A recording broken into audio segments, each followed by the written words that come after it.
So,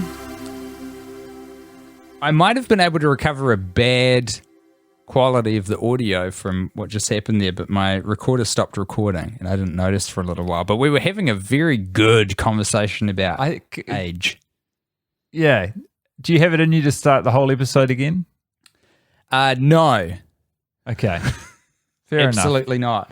But can we move swiftly along to a beautiful gift that Guy Montgomery... Before we get to the gift, I had one other question. Oh, yes. Sorry. Well, you say that we watch these movies and discuss them to punish ourselves. I did say that in a version of the start, which may or may not have played in this episode. See, I'm having real trouble understanding. But you've provided perfect context. Continue with the question. Okay, so the people listening, you just take your medicine. It arrives as it is, and that's the worst idea experience. Fuck you. So what was your question, Guy? It was about the way that you framed the podcast. Oh, yep. And it came on the heels of you saying that we're in our early to mid-30s. Mm. And when you ran the two together, while we sit here in our roughly 50th day of a pretty thick, girthy, state-mandated, health-conscious lockdown. It's about getting skinny, getting trim. That's right. Our Prime Minister has told us all to go into our houses until we meet a certain BMI and threshold, and then we're all allowed out to go to our biggest summer music festival, Rhythm and Vines. We've all collectively been shredding for R&B. Yeah, and then we can all revel and bask in the reflective glory of our collective health. I don't know. I feel like BMI got debunked. All of that to say, when you put the information together in the context we're in, I hated it. Why do we do it? Why do we punish ourselves when we could enjoy ourselves? Well, I've been watching movies recently because, look, the real diehard worst idea heads will know this. I've had a child recently, which means in my particular circumstance, staying up very late at night so that my darling wife can escape having to secrete breast milk momentarily and catch some shut-eye. And I've been watching some movies, man. I've been watching all sorts of things. I saw Sicario last night. I haven't watched good movies in fucking years because of this goddamn podcast.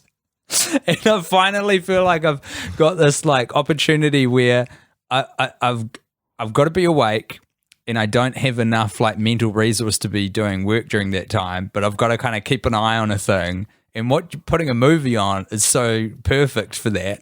And I'm going back to good movies, man. It's a breakthrough. I'm so happy to hear it. I've also, if the charge is having watched a good film recently, I also must plead guilty. And the thing about it is, it's so transformative. It is. Yes. What did you watch? It's a funny premise for an episode of our podcast, which is Tim and Guy discover movies. I feel like Robin Williams in the first Jumanji. Like we've been doing this horse shit podcast format for like 8 years now.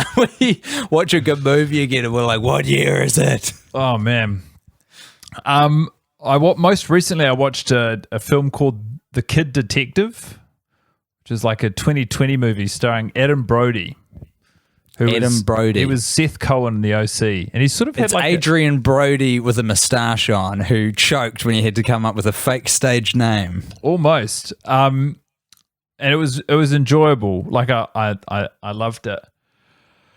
But then I was like, it was my oh no, I don't know what I'm saying here. Is my perception off? Like, has this permanently damaged my the way I consume movies? Let me answer your question with a question. Yes. I think, you can say it more emphatically. You can say, yes. Yes. Yes. Yes. That movie was fun because it was tonally not confusing, but like it starts off kind of light and then it just keeps getting darker and darker. And then it gets like really dark.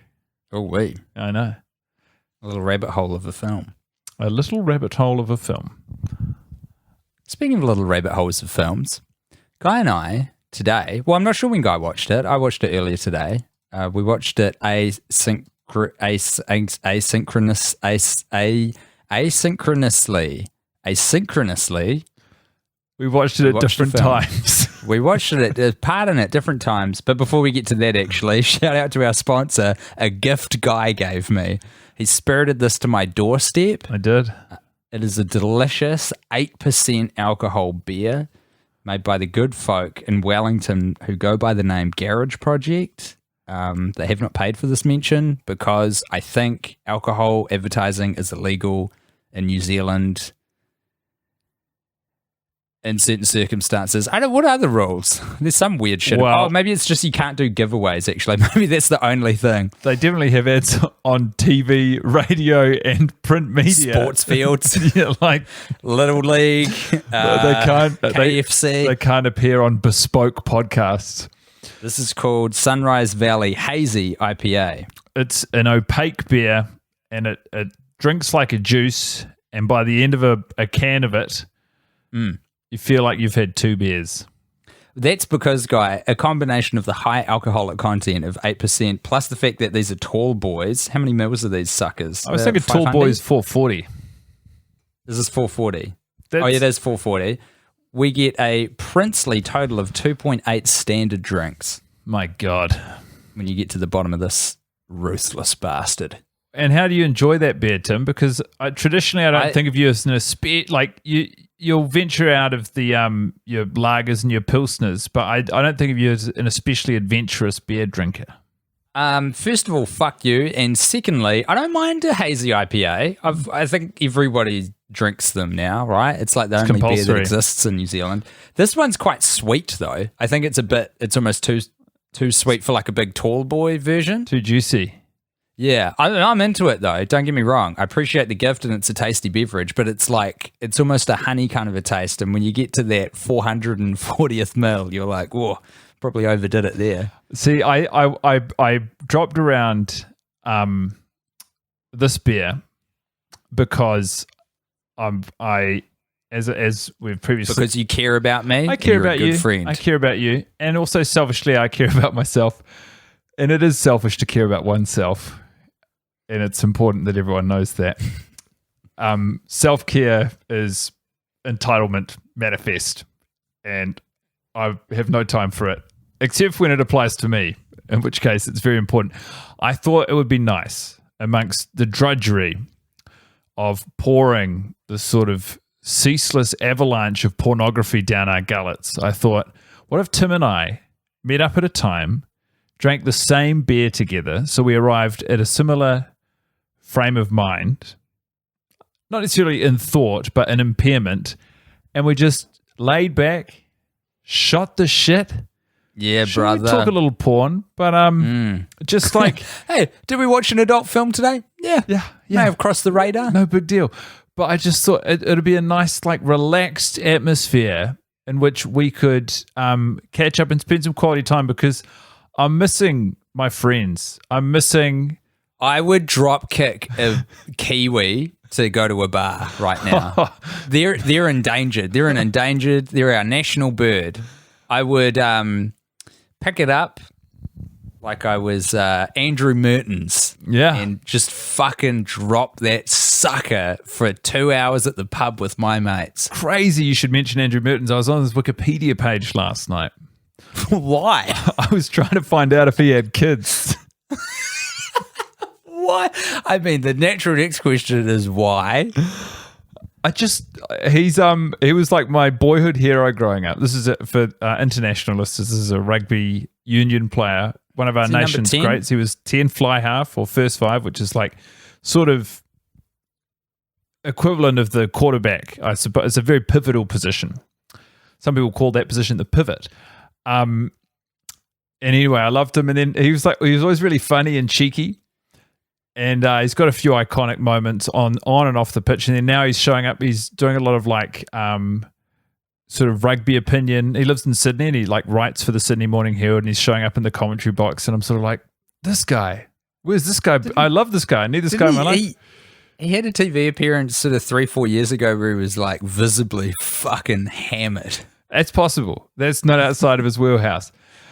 And I also loved him because he was so good at kicking and like at the attack components of the game, but he was also like reedy as hell, and he was afraid of tackling the other team's players, and like it pissed off half the country, but everyone else like, nah, the other stuff makes it worthwhile. And you just can't do that anymore.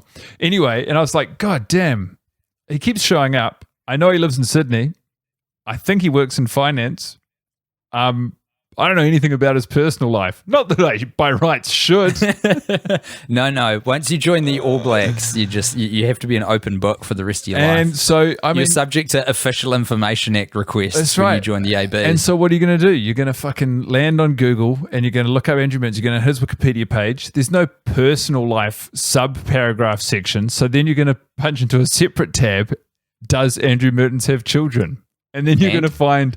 like, you know how there's Wikipedia and then every sport or TV show or like anything has this weird like sub-wiki, which is like getting into the details. And I found that he's got 2 kids. He's got a son and a daughter. Yeah. He's got a wife. Do you know rough ages of the kids? No. But I would guess 15-ish, mid-teens, yeah. Yeah. And then there is a part of me that's always curious about whether or not the children of athletes are also going to get, like, you know, I don't know what the percentages are, but if his daughter's going to get into rugby, or if his son's going to get into rugby, I always think about Andre Agassi and Steffi Graf, 2 of the all-time great tennis players. They are married with children, and I always think, I wonder if those kids are going to play tennis, or if they're just going to spurn it completely and be like, I don't want that. It's a fucking big shadow to walk to the end of just to, you know, stand on my own 2 feet. The amount of pressure that they would be entering just by picking up a racket to begin with. And also in Andre Agassi's fantastic autobiography, Open, he talks a lot about the intense pressure his dad put, like the circumstance in which he came to playing tennis, which was just absolutely harrowing and horrible. Caused like pretty serious emotional damage to the boy, in my opinion. Anyway, this is... Can I ask you this? Unless you're getting to somewhere in that specific cul-de-sac. Do you think anyone has achieved at like the highest levels? Because I'm thinking, I don't know, maybe Beyonce comes to mind, but I can't remember how that shakes out. Who has just had kind of well, actually, no, it doesn't count for her. Who's had an okay upbringing, but just fucking killed it in their chosen field? Because I know her dad pushed her to a very intense level. He might not have been like bad about it in the way that the Jacksons, what was their dad? What was his name? I think he's still around, actually. Can't remember. Randy was the brother. But the dad was like he was cracking the whip from day one. Big star, the Jackson big time. 5 going. So, like, do we have people in the worlds of sport, music, who are like number one in their chosen field and their parents were okay? Surely, yes. I think you dig deep enough into anything, you'll probably, you know, overturn some immense application of pressure at some point, which helped, you know, harden the resolve of these now super successful superstars to follow the trajectory with the intensity that they did. But do you think should I fuck up my kid in the pursuit of excellence in some specific field? And if so, which field should we choose for little Remy? It's a great question, and it's one I'm glad you've asked. I think that obviously you absolutely should. Goes without saying. And I think this is a decision that we should make together. I think Zoe should be cut out. And I also think that when Zoe asks you about it and says, hey, why do you keep pushing this on Remy? You say, I'm not pushing that on Remy. This is our secret. And I think... I would like something musical, to be honest. I've been telling Zoe a lot that I'm going to get him into piano at the earliest possible opportunity because I think that's a good base to learn your music theory. Yeah, you can go from there. It's important Remy gets the theory. Yes. Here's what I think.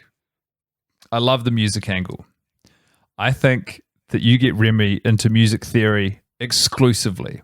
I think you force Remy to read every musical theory book there is to learn how to read music, to learn all of the instruments, and you never let that boy pick a single one up. That sucks, dude. This is a concept in philosophy called, from memory, qualia. Have you heard of that before? No. Qualia is the property of knowing something through experiential knowledge. So there's a thought experiment, and I can't remember what it's called, but it's someone's room, so let's call her Sally. I might be mixing a couple different. That's okay. Let's get into Sally's room together. So Sally is a scientist who knows everything there is to know about the color green. She knows exactly where it is on the, color spectrum, what wave it comprises in the light fucking thing. She knows exactly everything about green. Great. Everything there is to know academically. I love it. But she's never seen the color green. Oh, what? She's never seen it. So, does she actually know what green is? I think I've completely butchered but this is roughly what the explanation of qualia is. Do you know what? If this isn't qualia, then congratulations, because you've created an equally fascinating subset of philosophy. Yeah. Well, there's two answers, aren't there? Because on one hand, obviously, yes, no one knows more about green. But on the other hand, a 3-year-old who is looking at grass knows more about green than Sally. Exactly, man. And then that shit really makes you think. It does. Have you been doing much thinking? I don't think so. I think I crammed too much YouTube videos into my brain to do any thinking. I see. Do you ever leave YouTube feeling richer for the experience?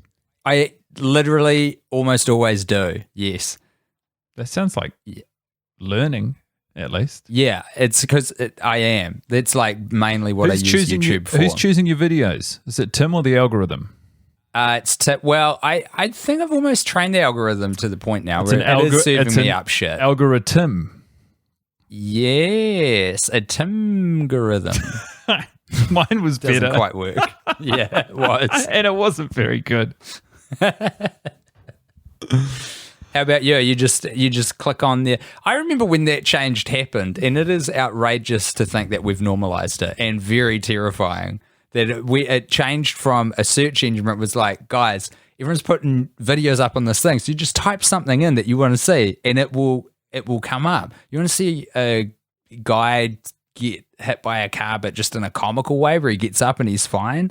That's fucking, just Google that, and then the YouTube video will come up. And now it's like, hello, we may as well get rid of the search bar because we've got every single fucking piece of data on you. Yeah. And we reckon we've got a pretty good idea about exactly what you want to see right now. Absolutely. It's YouTube's sort of gone Minority Report. It's like, you look like you're thinking about watching a snuff film.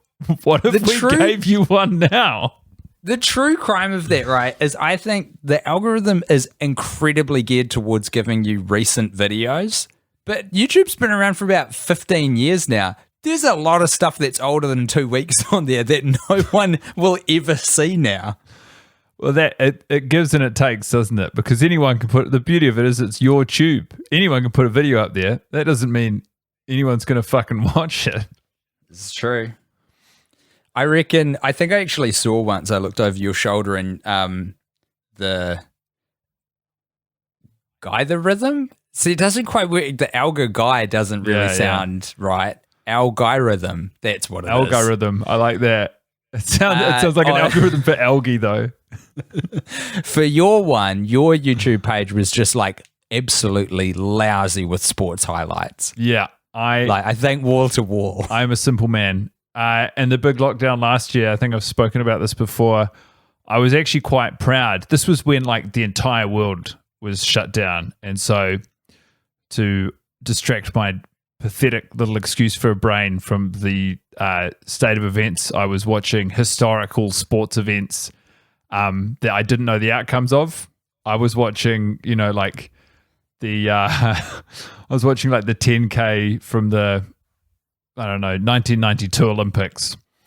Wow. And I was like, traipsing all across YouTube watching these old sports. That is brilliant. You're watching these huge sporting moments with the same knowledge that they had as if it was live. You're a live member of the audience watching in real time, but it happened like 30 years ago. Absolutely. That's so cool. Yeah. And I was very proud that at one point I got my entire YouTube algorithm to be exclusively, like there was nothing that wasn't sports. And at one point I even got it so concentrated that it was nothing but cricket. As far as you could scroll down the front page of my YouTube algorithm, all they were showing me were cricket videos. And do you know what I do with that information, Tim? Do you know what I do with all that cricket I watch? What do you do, Guy? Nothing. No, that's not true, mate, because I think you enjoy it. I do that. But do you know how many articles I read about sports I don't watch? What am I filling my brain with? That's fucking awesome, dude. It's called living your best life. It's just so I can have like half a conversation with a guy I barely know at a barbecue, which isn't even fucking legal anymore. Nah, mate, I don't like this. I really object to this denigrating language. I don't like you even comically referring to your intellect as small. I don't appreciate this downgrading of your passion as some sort of flim-flam. That's actually the wrong use of flim-flam, I think. Flim-flam's a scam, as I understand it, but like a waste of time. You're getting on there, you're enjoying yourself. That's never a waste of time. That's true. I am enjoying myself. It was sunny. Fuck you, dude. It was sunny in Auckland today, Tim. Was it sunny while you watched our pornographic movie? I went to the park. Emmanuelle Through Time. I went to a park I've named the Big Boy Park because there's this park near Guy and I, because we live quite close together now because I moved. And there's a big boy there, a big boy. He's like a statue of sorts, but not stone. It's like some sort of glossy material. And he's big. He's a big boy. It's a sculpture, I believe.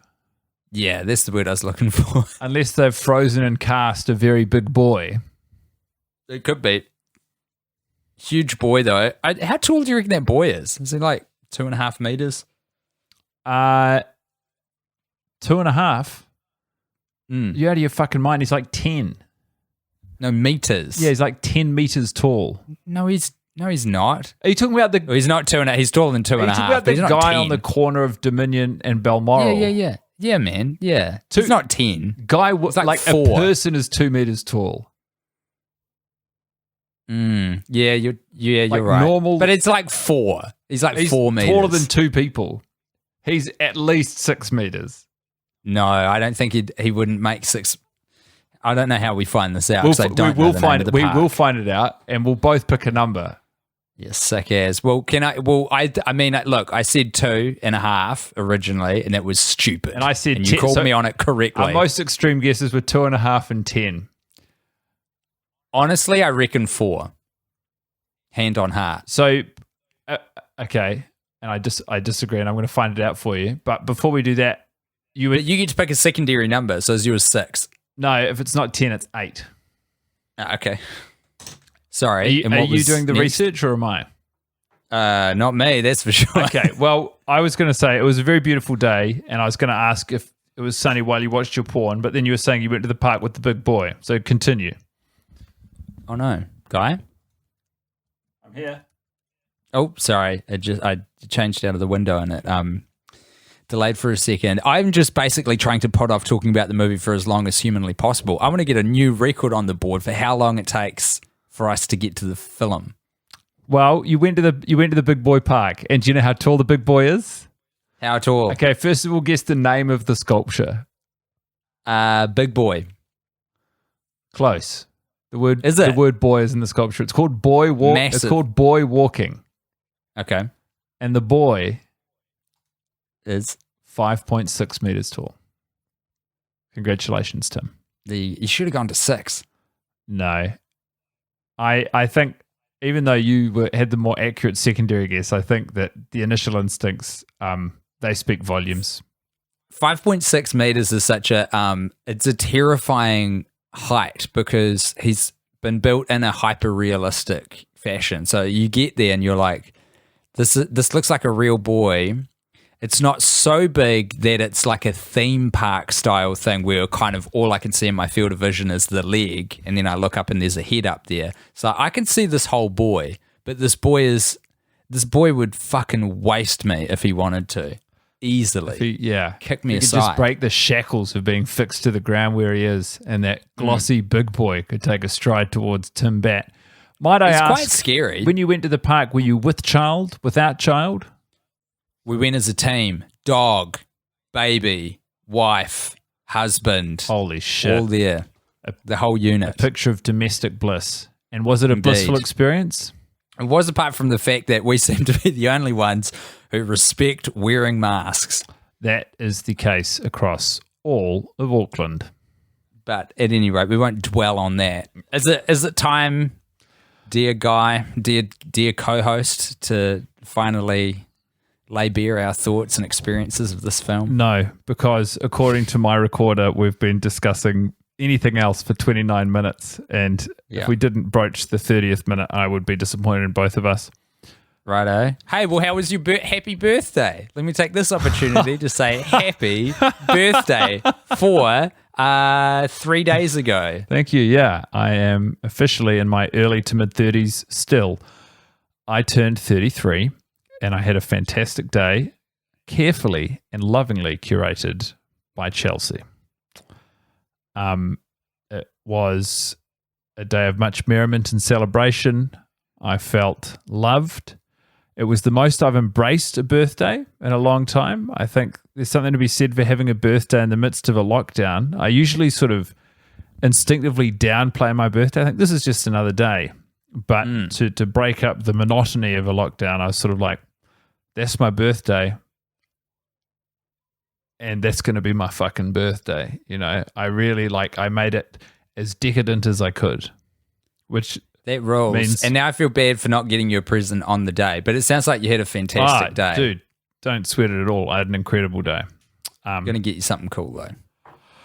Honestly, Tim, when we get out of here, if you just agree to meet up with me face to face, that is the only present I need. One day, Guy. One day our communist prime minister will let her guard down and we'll all escape our houses.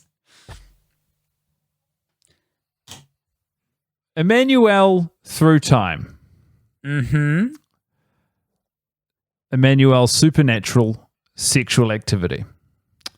That is the title of the franchise and the subtitle of the film. The sixth of 7 films that we have refused to watch sequentially for accidental and just difficult. Some of them are difficult to find reasons.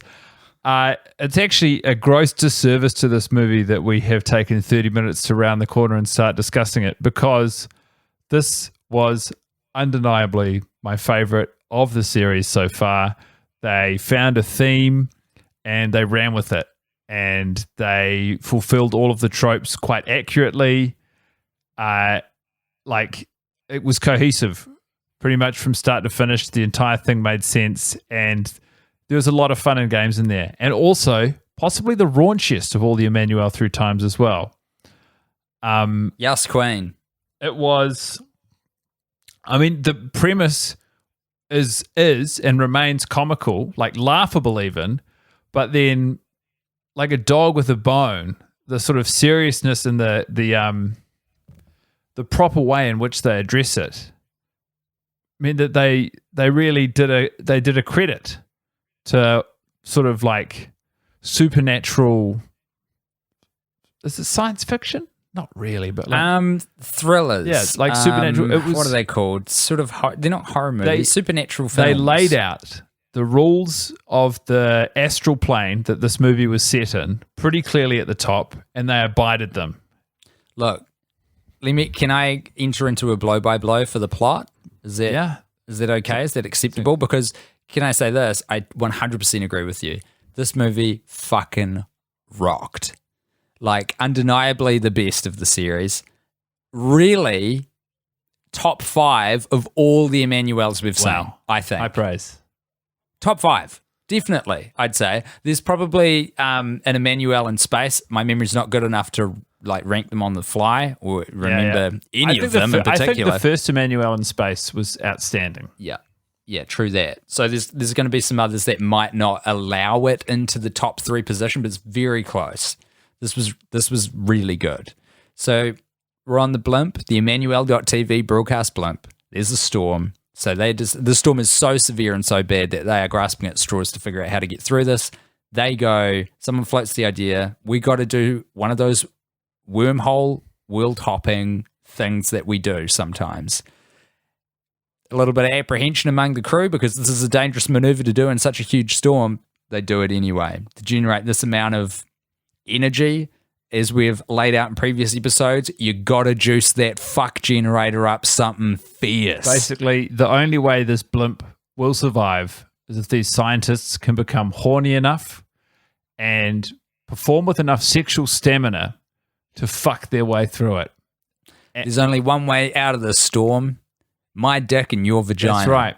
And while I'm sure they would be able to do that without performance-enhancing drugs, they decide to take some orgasm chocolate, which is a chocolate Emmanuelle made them. Seemingly, upon consumption, lands you in the middle of an orgasm. And for chocoholics, I think there's a word for that, and it's called chocolate. But for these guys, it's crazy. They eat the chocolate and they immediately start coming. And part of me, they fuck each other. They don't immediately no, but they start making orgasm noises. Yeah, because they're getting hyper aroused. But it's not like they eat the chocolate and come on the spot. Don't get me wrong, folks. They fuck. You better believe these two scientists bump uglies. But if it's, why wouldn't you call it arousal chocolate then? Because orgasm chocolate would suggest that upon consumption you come. Yeah, man.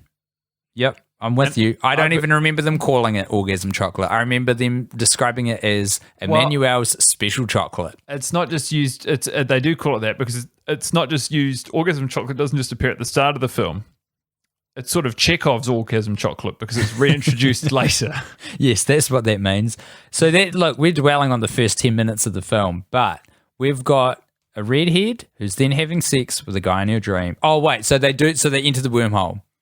Then they're through. Now, but this movie... Sorry, you go. Well, they're through, but they don't know where they've landed. And it's like they haven't pushed all the way through the wormhole into... like they haven't time traveled in the traditional sense that they pursue. They've sort of landed in some sort of nether realm, what they call an astral plane. So this film made a fantastic decision. This is like film school 101, but I mean, it speaks to the quality of the other ones that I was so impressed by this. When they are on the astral plane, everything is pink tinted. This is a very easy thing to do in the edit. little LUT on there. It's pretty much one click away, but they kept it consistently going so you knew when they were operating at this astral plane. So they get there and they're like, this blimp is out of juice. We don't understand how it hasn't crash landed into the ground. We're floating about in this foreign environment. Everything's pink. We don't quite know what's going on. Then it starts to transpire. I think it's a great instance. Sorry, I was just going to say, I think it's a great instance of a movie embracing its limitations or its budgetary limitations or like its storytelling limitations and sort of effectively taking ownership of that. And actually, like, this is ancillary to the thrust of the main conversation, but I think it's something that like low budget productions all need to learn to do well, and something that sometimes New Zealand productions suffer from is like, if you don't have a lot of money to make the thing, that's okay, but embrace that. Don't try and make it look like it cost a lot of money, you know, because that's when you land in the middle ground and you're in no man's land. And the decision to really put that pink hue over everything and be like, hey, we're in the astral plane. Listen, we'll do you a solid. We're going to make everything pink in the astral plane, but in exchange, you will never see a light stand or unedited green screen in the whole picture. What about that? And honestly, as much as I love the sort of the comedic value, like both intended and unintended, of breaking the fourth wall and showing us that they're making a movie within the movie that we're watching that isn't about making a movie. To just have a movie which was set in the same like world and asked me to like suspend my disbelief in the same place for the entirety of it made such a difference. I was along for the journey. So we're in the astral plane now, and the redhead is having sex with the guy in her dream, or so she thinks. But then Emmanuelle walks into the room, and she wakes up. She's like, I was having a dream about this guy, but Emmanuelle has seen him. Anyway, it transpires this fucking guy's a goddamn ghost. He's fucking dead. He's a spirit, everybody. It's the craziest thing. So he gets very surprised that Emmanuelle can even see him. He's like, whoa, I was just having sex with one of your crew members, but you can see me too? That's weird. Anyway, I'm going to phase through a wall. See ya. It's an interesting, like, because we're on an astral plane, they set the terms and conditions of what these ghosts can and can't do. And these ghosts can fuck. I mean, every single ghost in this astral plane is as horny as the most horny person you've met in your life. Which is such a fucking good premise for a porno. Guess what? Ghosts are real and they are DTF 24/7. It makes it all so simple, so clear. If you see a ghost in this movie, look out, because all they're thinking about is how to get their end away. Like, it's all they want to do. It's brilliant. And it's so brilliant that, I mean, this was, a career highlight for a lot of people in the famous movie Ghost, which described the terms and conditions of being a ghost with Patrick Swayze, which is that you die and then you become incredibly horny and you have to possess living people's bodies to achieve orgasm. Yeah. But these ghosts, like, sometimes ghosts in TV shows and movies, they can't actually physically impact the people around them. Like, it might feel chilly, or if you walk through a ghost or a ghost goes through you, you get a shiver or whatever. But in this movie, they can physically manipulate you. And by physically manipulate you, I mean they can fuck your brains out. And do. You're not just going to get goosebumps if a ghost passes through you in this astral plane. If a ghost comes near you, they're going to wrap their mouth around your genitalia and they're not going to let go until you come in their mouth. Just like in Ghostbusters 1 with Dan Aykroyd's character. See, this is pulling a lot of threads from a lot of different films. The one that it borrows the most from is Paranormal Activity, because they say the words Paranormal Activity and then start playing out a scene exactly as Paranormal Activity is shot with the security cam footage. And I was just like, you guys are fucking nailing it. This is great. This is a movie that they put in the middle of the movie, and it was probably the most fun part of the entire thing. You have, it's established with the security camera footage. It's a couple lying in bed, and there's a video camera on them, which we are to assume they've set up because they've noticed that there's something weird happening in the room, and they suspect there's a spirit, but they don't have any evidence, and they want to, capture footage of a duvet being removed or a door being opened and closed while they sleep. And so they do that, and then Emmanuelle and Mandy, who is the woman she's like the spirit medium. I don't know, what is her job on the spaceship? She's a witch. She's a witch. Yeah, she's a medium. She communicates with by spaceship, I do mean time-traveling blimp. I apologize for all my blimp heads out there. Blimp boys! Put your hands up for the blimp boys! Yeah, blimp boys, let's hear it in the comments. Smash that like button. Yes, like and subscribe. But basically, in the astral plane, they get into like a meditation and their spirits leave their body. So they're both sitting cross-legged in a bedroom on the blimp, and their spirits leave, and then they start just fucking roaming around. Astral projection. This is a real thing. And they done. They go and visit this couple who are filming I don't know what their purpose for going to that place specifically is. It's just sort of circumstantial coincidence, right? They just arrived there. I seem to remember they were looking for something, but I can't remember what that thing was. And so maybe they were fucking around. Maybe it was like the ghost came and was like, you can do this too. Yeah. And or the medium was. What's the medium's name again? The witch? Mandy the witch. She was like, people can do this. Your spirit can leave your body. You can just fucking fly around the world. And Emmanuelle was That's like, right. whoa, really? That's right, yeah, because then they have this incredible like montage scene of stock footage and real hokey generic ADR where it's like they're So good. They're flying over sort of like they've just cropped out the watermark of footage of like Rome and New York and like mountains, and you can hear them, and it's like when they did the ADR, they didn't know what footage it was going to be matched to, and so they're just flying over these incredible vistas and they're going, wow, look at that. Incredible. Oh my God. And then for whatever reason, after all these amazing places, the place they actually zero in on and land is a domestic bedroom that is suspected of being haunted by a ghost. So they land in a situation where there's a video camera set up on a very boring or normal domestic couple who suspect there's a spirit in the room. And they get in there. And obviously the couple, they can't see any of the ghosts. But Emmanuelle and Mandy, they can see if there's a ghost there. And there is a very dweeby virginal ghost who got hit by a car like the night before he was told he was allowed to go to second base with his crush. Yeah. And then he was in a coma for 2 years, which I do not even know why they introduced that very like depressing factor. It was like, yeah, I got hit by, I thought he fell downstairs. I can't remember what the ensuing incident was. It was unfortunate the way it happened. So there was a happenstance, and then he was like, yeah, then I was in a coma for 2 years, and then I died. It's like, what? Why write the coma bit in? Just get killed by the car. This is a porno, for God's sake. I'm trying to masturbate here, sir. I thought it was very important for the verisimilitude of the film that we knew that it wasn't fatal on impact, that he did spend some time in between worlds. And his mum, as articulated in the movie, his mum was the one who chose to turn the life support off. Yeah. Yeah, it was real. And maybe it was the fleshing out of this character. I don't know if that's a pun when you're referring to being on the ethereal realm. It can or it can't be, Tim. User's choice. However, this guy was great. He was a pretty good comic actor. They gave him a lot of material to work with, you know, if we're judging this by the normal Emmanuelle field. And he fucking crushed it. Yeah. This was a sympathetic character, but he was also a cartoonishly virginal, classic nerd character from an American film.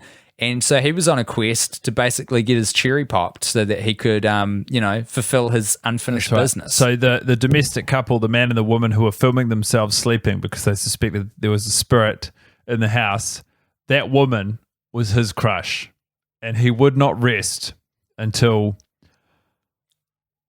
I think he fucked her as a ghost. As a ghost, I think. Yeah, I think that's right. And like it's a beautifully teased out, non-specific subplot where basically we spend the middle third of the movie just in this paranormal activity universe where this dorky virginal ghost wants to have sex with his old crush. Yeah. And the witch is trying to help him.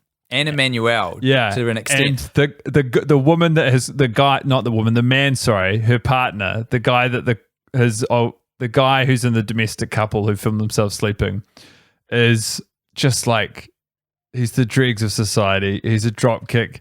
He's horny.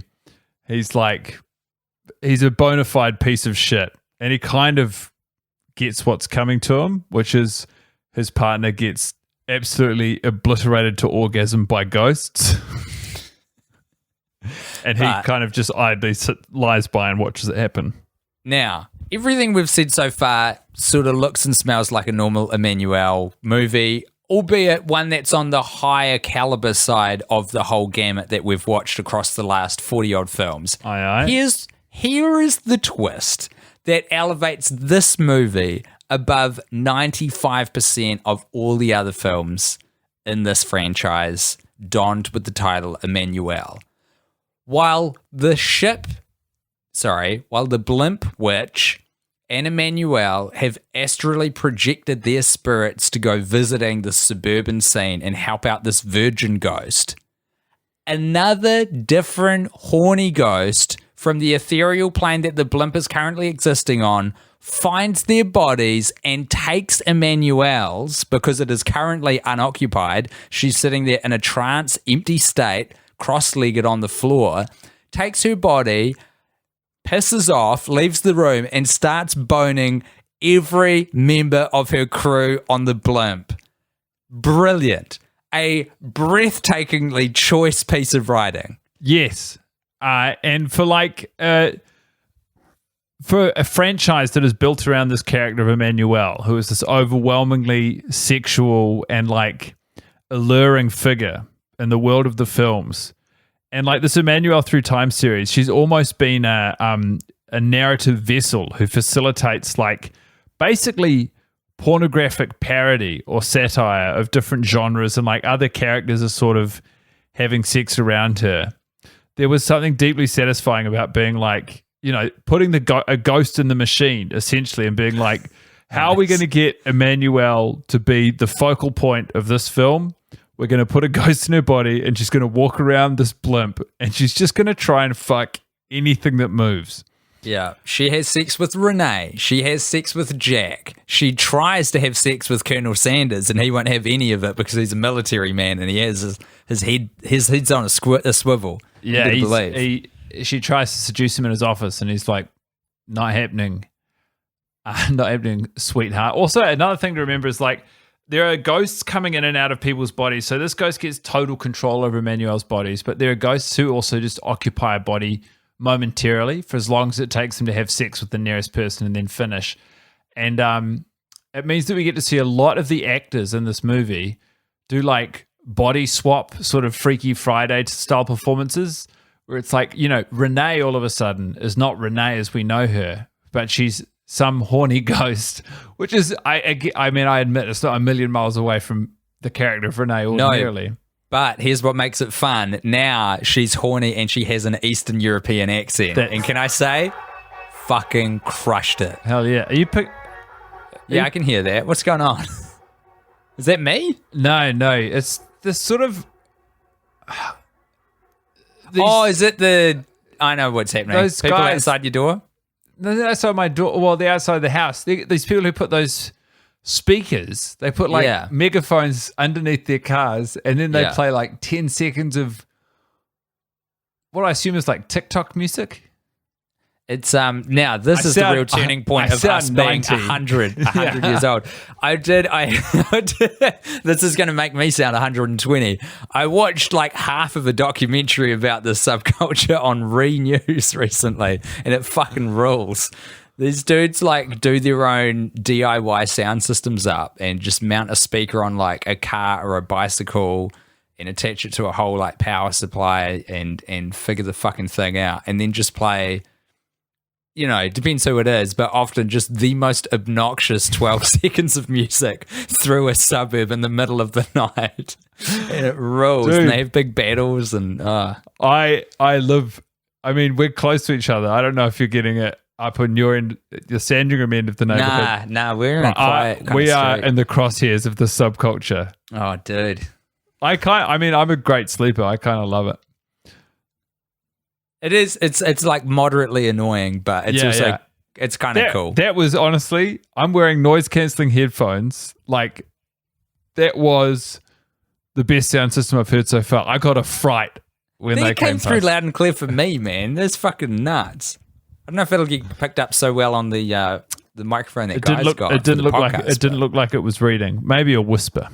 Anyway, look, this Eastern European ghost that turns up midway, 3/4 mark in the film, provides a lot of fun opportunity for some accent work among this plucky crew on Emmanuelle.tv. To me, that's the thing. Is just all the writing in this movie works perfectly because they're okay, there's an Eastern European ghost on the blimp, and it's going to go, and everyone's going to get a turn doing the accent. Yeah, it's so good. Also, this is the first movie where Ron Jeremy finally gets to have some sex. Well, yeah, he kind of does. They present it. So there is a spirit called Tori, who's a very slutty ghost. Actually, if you want to hear about a slutty ghost, you should Google Two Hearts Slutty Ghost. I don't know if it's online anywhere, but our friends made an incredible song about a slutty ghost. They perform as the musical comedy duo Two Hearts. It's Laura Daniel and Joseph Moore. I think people will be familiar with them. Yeah. The song's on Bandcamp. Oh, sick. It's so good. It cracks me up every time I hear it, which has been a surprisingly big number of times. Anywho's, we've got this slutty ghost who walks out of the screen where she's haunting Ron Jeremy and fucks him. But then someone walks into the room and they're like, hey, what are you doing? Why are you jacking off? And he's like, oh, God damn it. Actually, he says shit. And it's quite rare to get swear words in these films. So it's real satisfying when someone swears. And he gives a good shit. He goes, shit. And then he says he had a wet dream. But before that, he had a moment which was, I'll say, my shining light, which is when the ghost first comes in and starts seducing him. He goes, holy moly. That was your shining light? There's something about the way he said holy moly. It really tickled me. Well, my shining light's going to be I disconnected. My shining light's going to be the way that he said, oh shit. Because it was so naturalistic. Classic Ron Jeremy. Wow. We're really hooking it up for Ron Jeremy today. Yep, sure are. There's just like every decision they made in the writer's room for this Emmanuelle paid off. It's like they got down to basics. They're like, I guess, I think we should maybe look at this in terms of the hierarchy of needs for a film in the Emmanuelle Through Time series. So obviously, the first objective of these films is that there has to be sex in them. Yes. And so they say, okay, this one, they're in a world with ghosts. All the ghosts are horny. The ghosts are trying to have sex with everyone. You've got your sex. Like, then basically you need your comedy beats. And so they say, okay, one of the ghosts is from Eastern Europe, and whenever she possesses the body of a different person, they do the Eastern European accent. Bang. What are the other things that we need a cohesive plot? And they're like, okay, basically, we already have established this blimp as a time-traveling blimp that goes through wormholes.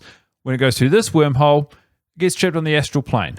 Bang. It's like, it just felt like everything was very clear-cut. They made really confident, conscious decisions that as a viewer meant, these movies are pornos, but we're not necessarily watching them as such.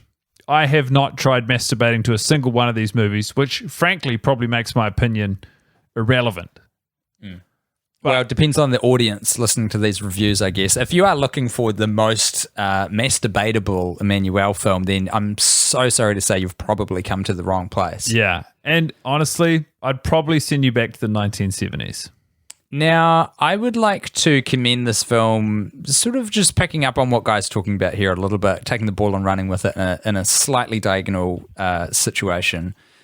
The moral of this movie, because we've got all these scenarios where a ghost takes over someone's body by possessing them, and then the ghost is very much enjoying their rockin' new bod.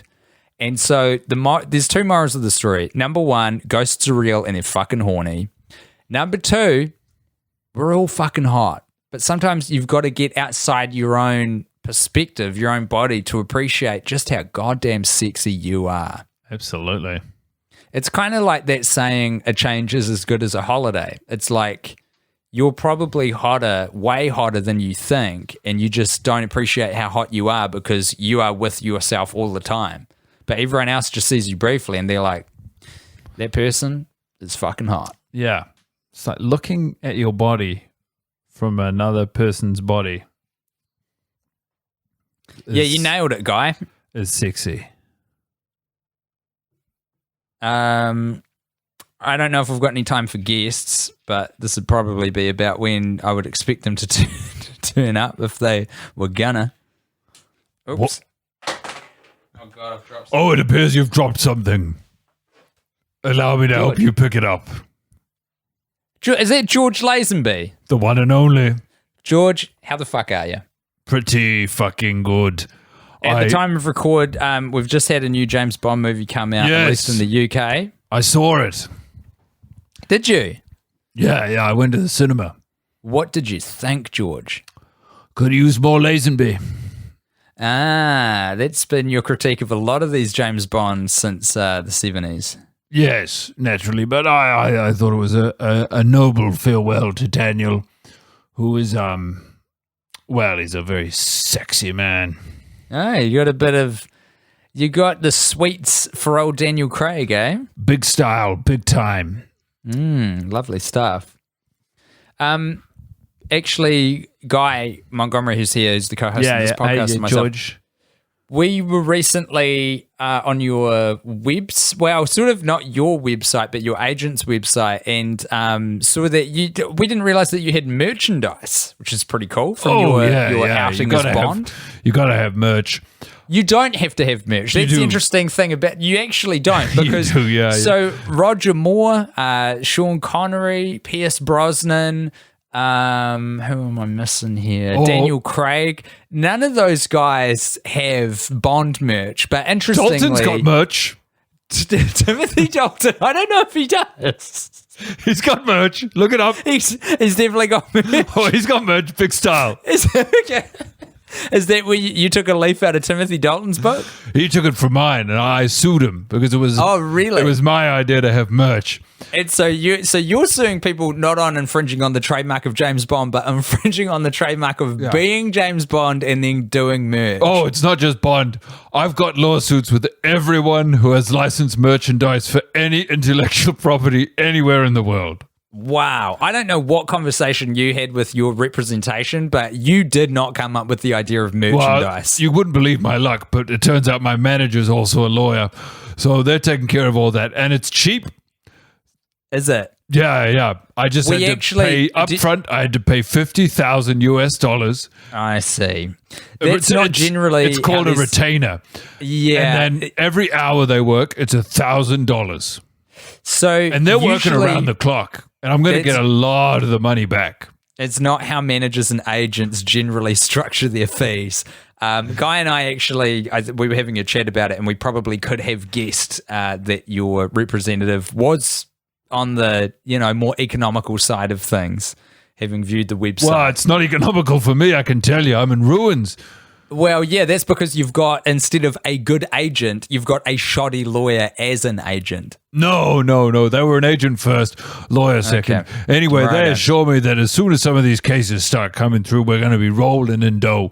Okay, fantastic. So who are the big hitters that you've got in your crosshairs? So you're taking to court? Walt Disney. You've gone for the mouse. The mouse is in your crosshairs. So does it concern you at all that Disney now is sort of, I think that might be the biggest media company on planet Earth at this point. It doesn't concern me. It excites me. Right, because I guess that prize is all the bigger. Yeah. You're like the guy whose name I can't remember because I never read the book, chasing after Moby Dick, the whale. Captain Nimoy? What was his name? Are you talking about Moby Dick? Yeah. Is his name Ishmael? Oh, yeah, I think it is. Yeah. Walt Disney is my white whale. Yeah, exactly. So you're pursuing litigation with them based on the concept that they do merch at all. Absolutely, yeah. Pretty fucking baller, George Lazenby. While you're here, let me pitch you. Can I pitch you a concept for a pornographic Sure thing. film? Wish you would. With my friend Guy. Yeah. So I want to pick up on a theme that we've seen. Look, there's an old saying in Hollywood: good artists borrow, great artists steal. Guy and I that's that fucking Walt Disney stole my idea for merch. Yeah, exactly. So you're very familiar with the concept. We have just seen an adult film that really Did you come? Didn't come, got the juices flowing. It was, we thought, a really effective and great use of just like budget and cast and production, and it was horny as fuck. Here's the concept, George. Ghosts love to have sex with living people. I hope you're right, because I'm going to die one day, but I don't plan on finishing fucking. You're going to fuck for all time. See, this appeals to men of a certain generation, like yours, that just want to, the millennials, we're so tired. We're so tired of trying to find a house we can afford. No one's fucking in our generation, man. No one's having sex. It doesn't happen. Oh, It's been that's a cancelled. shame. You'd love it. Gen Z, have you done it? You better believe Gen Z aren't having sex. Baby boomers, they love to fuck, but they're very tied to a sort of experience which is limited to their physical time on this realm. They have no belief in the great beyond or any sort of existence beyond their mortal Great coil. Beyond, fantastic REM song. I'm a huge Michael Stipe guy. That does not shock me to hear. And you'll be happy to know that REM was my number one pick to feature as the soundtrack for this horny ghost film. Oh, I love that. And you're not going to believe this, George, but there was, I think, I remember my first live concert. Holy shit. You serious? Yeah. Yeah, it was great. That's me in the corner. That's me in the spotlight. Yeah. I can't remember the lyrics. Losing your religion. Or life, but not desire to have sex with living people. So we've got a lot of ghosts. They want to fuck. We've got a lot of people. They're very confused but turned on by the ghosts who are good at fucking. We sort of iron out the kinks as we go along. I'm figuring this is kind of like a UK Office Curb Your Enthusiasm style of thing where we have loose ideas of where the scenes need to start and end, but we hire some talented players and then just let them sort of figure out the in between. Okay. What do you think? REM's going to soundtrack the whole goddamn movie. You had me at REM. I love it. I mean, wrap it up with a bow. Sign me a check, brother. We're going to need a little bit of cash for this one. If for no other reason than clearing those rights to those songs. Every single REM chorus is the equivalent of edging for me. As you know, Tim, I suffer from an undiagnosed medical condition, which means I can't come. And beholden to this painful, exhausting erection. But whenever I hear Michael Stipe, my God, I get close. So to pair that with a porn is, it's a match made in heaven. Powerful stuff. George, it's great to see you. Yeah, I'm glad you're into it. I should be going. I understand you boys have been recording for a while. I'm expecting a check in the mail. Me too. I'm expecting a lot of checks in the mail. And I just want to say... Yeah, you go. No, I was going to say, I'll tell you who else is expecting a check in the mail is my lawyer. You haven't paid him yet? Oh, I paid him everything I have up front, but he's still working on it, so I owe him more.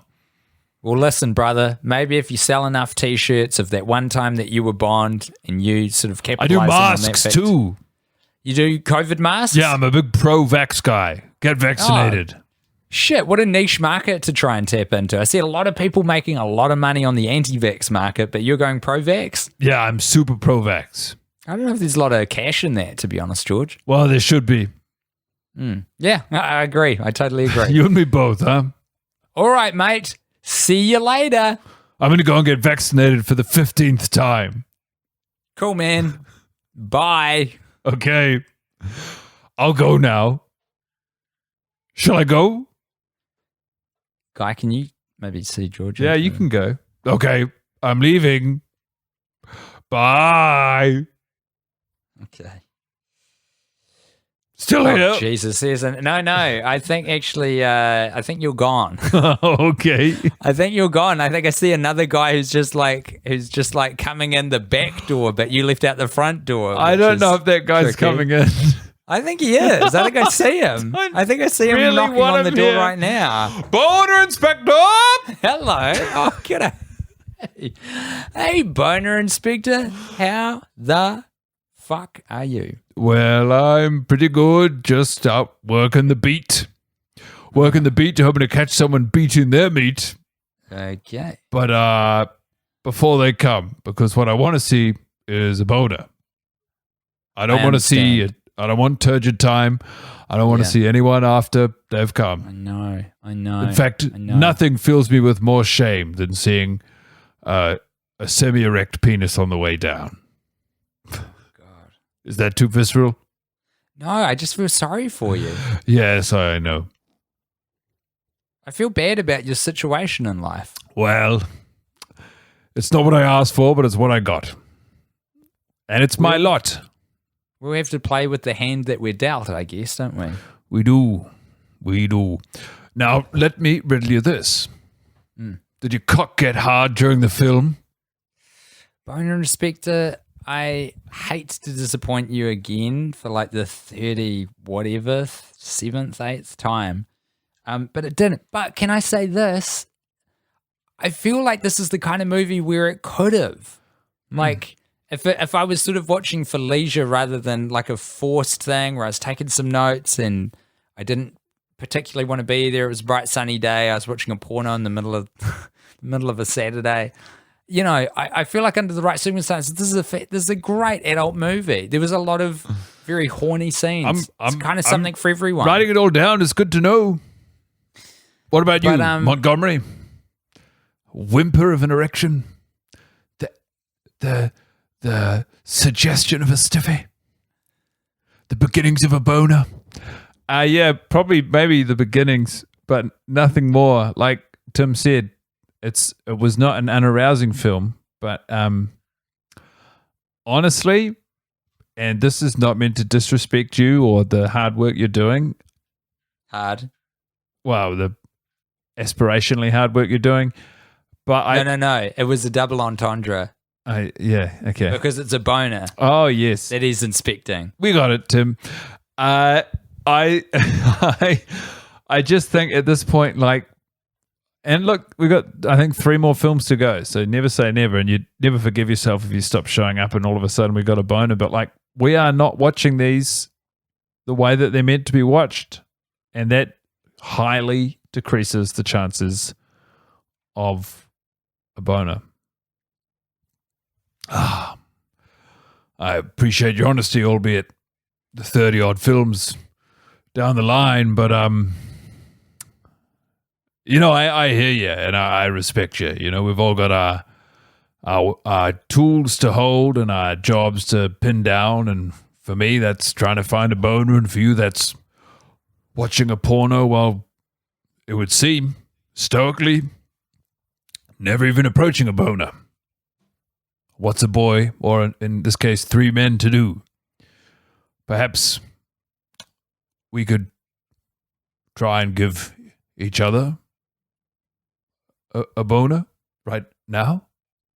No, I think we need to end our operation actually at this point. Sorry, Boner Inspector. We've been chatting for about an hour and 10 minutes, which is sort of approaching some sort of a record for this particular format. So I'm terribly sorry, but I'm going to have to ask you to... I don't care what you guys do. I'm going to try and give myself a boner. Hey, and power to you, brother. Like, be the change you want to see in the world. You're a boner inspector. Maybe go out there, get a boner, take your pants off, have a look at it. Okay. Mission accomplished. Sounds like a good idea. Fantastic. Thanks for the inspiration. Okay, take care. See ya. Bye. Man, one confused dude. Guy, why did we never think of asking the boner inspector to go inspect his own boner? This feels like a perfect solution. I feel like it's sort of like tickling. You know, you can't tickle yourself. You can't inspect your own boner. But he seemed excited. Yeah, well, we'll see how it goes. I'm sure we'll catch up in a future episode of this podcast. Guy, it's cool to hang out with you, man, but I've heard my baby cry a couple of times, and I feel like it's kind of rude for me to lump all of this with Zoe right now. Hey, man, you got a life to live, and I respect it. Great to catch up. Thanks for listening. Thank you to everyone on Patreon. Thanks for the beer. Oh, dude, my pleasure. It was honestly a highlight of my day. And I can say that about doing this podcast very rarely. All right, folks. Love you, buddy. We'll see you in the next one. Goodbye, Guy Montgomery. I love you. So long. Solange.